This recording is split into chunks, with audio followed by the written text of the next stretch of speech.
যে সকল বাচ্চারা সরকারি স্কুলে পড়াশোনা করছে এবং যারা সরকারি জায়গা থেকে ভ্যাকসিন নিয়েছে তারাই একমাত্র অন্নপূর্ণা ভাণ্ডার পাবে, নইলে পাবেন না। কি বললো আজ মুখ্যমন্ত্রী, শুনে নিন।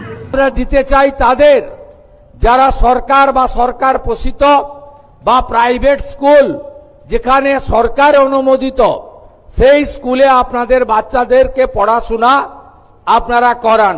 সেক্ষেত্রে বেসরকারি প্রাইভেট স্কুলেও আমরা দেব যারা কেন্দ্রীয় বা রাজ্য বোর্ডের অনুমোদন পেয়েছে।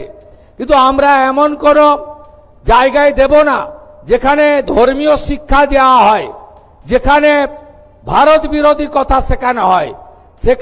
যারা ভারত সরকারের, রাজ্য সরকারের বিভিন্ন ভ্যাকসিনেশন কর্মসূচিতে অংশগ্রহণ করেন না, ভ্যাকসিনেশন যখন হয় বলে এই টিকা আমার বাচ্চাকে লাগাবো না, এটা জন্ম নিয়ন্ত্রণের টিকা, তাই আমরা তাদেরকেও দেব না।